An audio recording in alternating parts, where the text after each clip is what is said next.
मैंने मान लिया कि 70 साल का सबसे अच्छा बजट है। मैंने मान लिया मोदी जी सब समस्या हल कर देंगे। मैंने मान लिया कि मोदी जी इस देश में पेट्रोल को 10 रुपए कर देंगे, डीजल को 5 रुपए कर देंगे, हवाई जहाज को फ्री कर देंगे। लेकिन ये सब कर देने के बावजूद हमारे बेटे कश्मीर से तिरंगे में लिपट कर आते रहेंगे तो ये देश मोदी को भी माफ नहीं करेगा। मुझे कहने में कोई संकोच नहीं, माफ नहीं करेगा। मैं बहुत संक्षेप में कविता पढ़ देता हूं। इन दिनों मैंने गुस्से में कुछ अंश आपके सुने हो सकते हैं, कुछ नए होंगे। उसमें 2 पंक्तियों पर आपका तेवर देखना चाहता हूं। अगर मुझे 2 पंक्तियों में यह महसूस हुआ कि उस तेवर को सुनने की आपकी मानसिकता है तो बहुत अच्छा सुनने के बाद, सीन का निजाम साहब को सुन लेने के बाद सचमुच ऐसा है कि कोई कथा हुई, प्रसाद भी बट गया। प्रसाद भी बट जाने के बाद किसी कवि से कहा जाए चल तू भी सुना ले, लेकिन इसमें मेरा क्या दोष है साहब? ये काम मैं पहले भी कर सकता था, लेकिन मुझे अंबर जी ने अवसर नहीं दिया। इसमें मेरा दोष नहीं है। मन से सुनिएगा, 2 लाइन बताएंगे कि इस तेवर को आप किस मन से सुनना चाहते हो। जिस मन से आपने 2 लाइन सुनी उसी मन से मैं पूरी कविता आपको सुना दूंगा। अगर आधे लोगों ने ताली बजाई तो आधी कविता सुनाऊंगा। सुनने के बाद 2 लाइन तय कर देंगे, केवल 2 लाइन। ये आतंकों के गालों पर दिल्ली के चांटे होते, ये आतंकों के गालों पर दिल्ली के चांटे होते, गर हमने 2 के बदले में 20 शीश काटे होते। वाह वाह वाह वाह वाह। ये तेवर सुनना चाहते हैं साहब तो जितनी अब तक सबके लिए तालियां बजाएंगे, एक साथ उतनी तालियां बजाओ।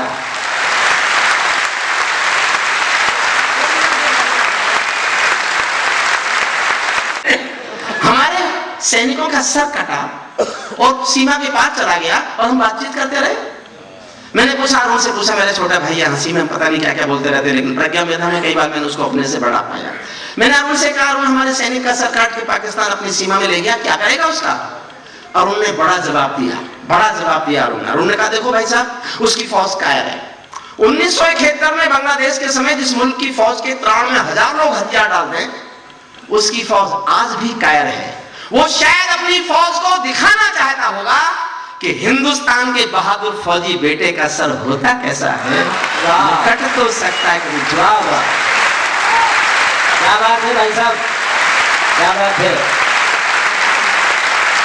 बस अब आपने बोलूंगा, कविता का आधा अंश सुनाता हूं, सुनिएगा। ये पाकिस्तानी गालों पर दिल्ली के चाटे होते, गर हमने 2 के बदले में 20 शीश काटे होते, बार बार दुनिया के आगे हम ना शर्मिंदा होते और हमारे सारे सैनिक सीमा पर जिंदा होते। और हमारे और जो चाहिए सुनना, ये कैसा परिवर्तन है खुददारी के आचरणों में। सेना का सम्मान पड़ा है चरमपंथ के चरणों में, किसका खून नहीं खोलेगा सुन पढ़कर अखबारों में। सिंहों की गर्दन कटवा दी चूहों के दरबारों में, सिंहों की गर्दन कटवा दी चूहों, सिंहों की गर्दन कटवा दी चूहों के दरबारों में। बार बार की गद्दारी को भारत क्यों सह जाता है? वाह। और अगली पंक्ति आपके दिल में यही एहसास हो जो मैं गा रहा हूं तो मुझे बताना कि आप मुझसे जुड़ गए। बार बार की गद्दारी को भारत क्यों सह जाता है? ज्यादा संयम भी दुनिया में कायरता कहलाता है। बहुत अच्छा, बहुत ज्यादा संयम भी दुनिया में, ज्यादा संयम भी दुनिया में कायरता कहलाता है। हमने 68 साल खो दिए श्वेत कपोत उड़ाने में, खूनी पंजों के गिद्धों को गायत्री समझाने में। भैंस के आगे बीन बजाना बहुत हो चुका, बंद करो। खुद को बिच्छू से कटवाना बहुत हो चुका, बंद करो। नाक फनी पर बेला चंपा कभी नहीं खिलने वाले, पत्थर की आंखों में आंसू कभी नहीं मिलने वाले, पत्थर की आंखों में आंसू कभी नहीं मिलने वाले। बंदूकों की जोश में आइए मेरे साथ आइए। अरुण ने मेरा व्यवधान करा दिया। बंदूकों की गोली का उत्तर सद्भाव नहीं होता, हथियारों के लिए हिंसा का प्रस्ताव नहीं होता, कोई बिस्तर कभी शांति के बीज नहीं बो सकता है, और भेड़िया शाकाहारी कभी नहीं हो सकता है, और भेड़िया शाकाहारी कभी नहीं हो सकता है, और भेड़िया शाकाहारी कभी नहीं हो सकता है। पीपल छाया मांग रहा था यूं की करके पेड़ों से। 125 करोड़ का हिंदुस्तान ये उम्मीद करे कि हमको उसको मांगने से शांति मिल जाएगी। आदरणीय मोदी जी चले गए बिना बुलाए चाय पीना नवाज शरीफ के घर। मैंने मालूम कराया क्यों गए, बोले शांति की तलाश में। उनका ले आए। मैं देहात का आदमी हूँ, गांव में पैदा हुआ हूँ, देहात से उपमाएं उठाता हूँ। 125 करोड़ का नेता किसी अविश्वसनीय के घर जाएगा तो कभी क्या लिखेगा, मेरी उपमाएं सुना, देहाती उपमाएं। पीपल छाया मांग रहा था यूं की करके पेड़ों से, जैसे कोई शेर सुरक्षा मांग रहा हो भेड़ों से, जैसे कोई शेर सुरक्षा मांग रहा हो भेड़ों से, जैसे कोई मोती खोजे झीलों की गहराई में।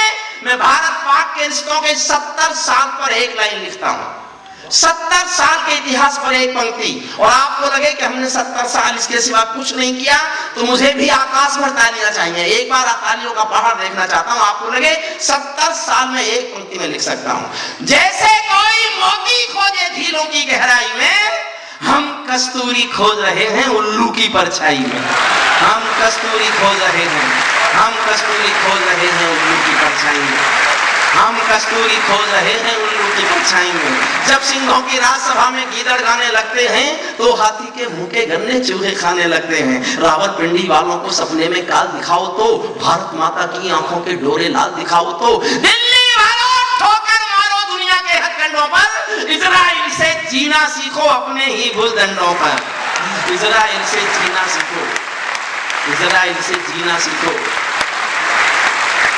एक बिलावल साहब है उधर, कुछ दिन पहले उसका बयान आया, मुझे पूरा कश्मीर चाहिए, इंच इंच। हमारे नेता नाराज हो गए, भाषण देने लगे उसके खिलाफ, कभी गुस्सा हो गए, कभी उन्होंने खिलाफ उसकी कविता लिख दी। और मैंने कहा पहली बात कोई समझदारी की बात कह रहा है, वो कह रहा है मुझे पूरा कश्मीर चाहिए, तो पहले हम पूरा लेंगे,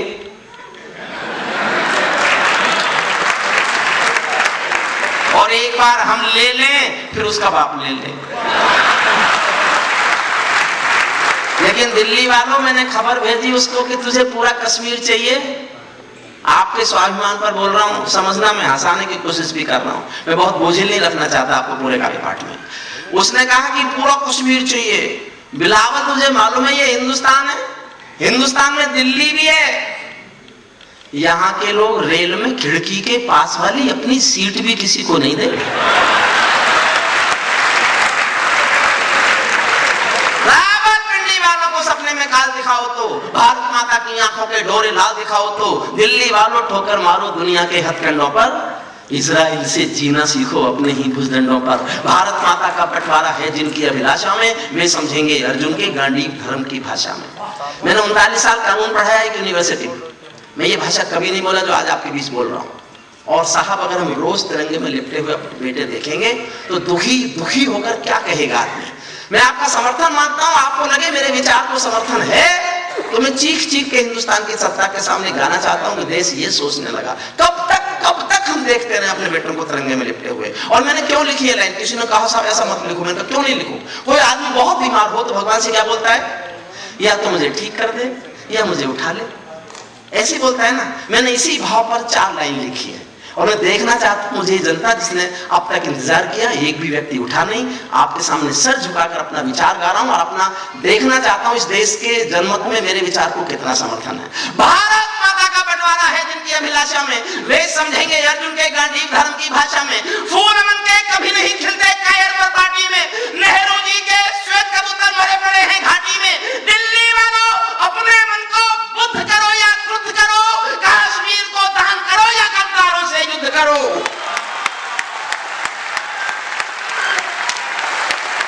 कश्मीर को दान करो, कश्मीर को दान करो या गद्दारों से युद्ध करो।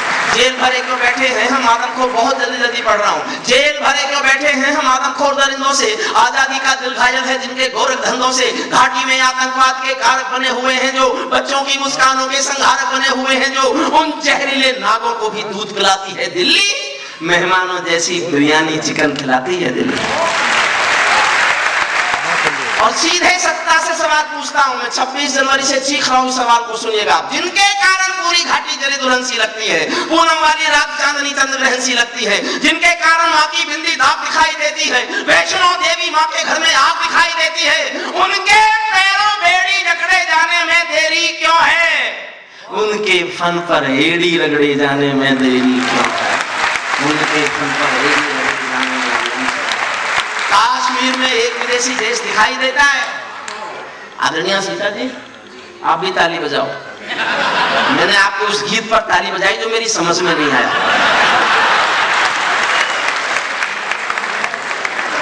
ऐसे गीत मैं समझना ही नहीं चाहता, और किसी भी उस व्यक्ति को जिसको ऐसा लिखना है समझने भी नहीं चाहिए। सुनना, मन से सुनना।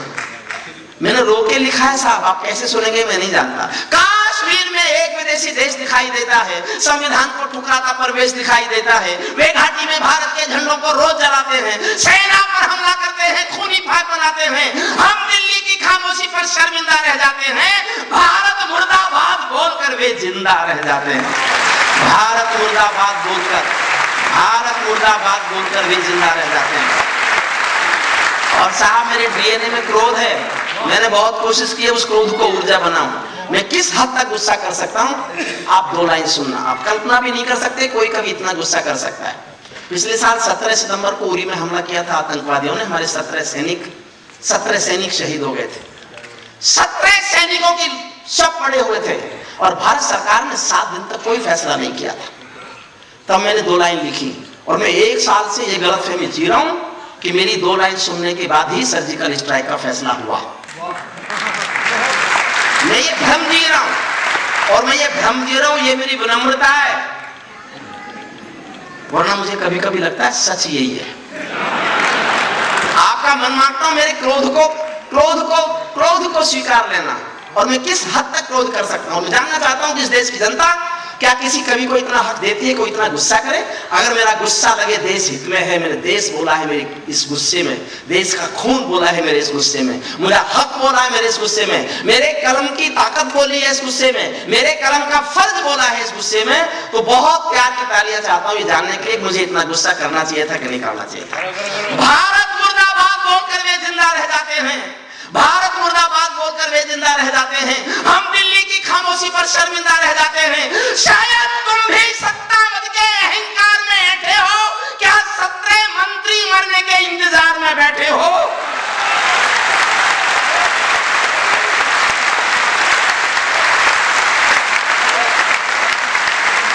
क्या 17 मंत्री मरने के इंतजार में बैठे हो? सेना पर पत्थरबाजों को कोई इतना समझा दो।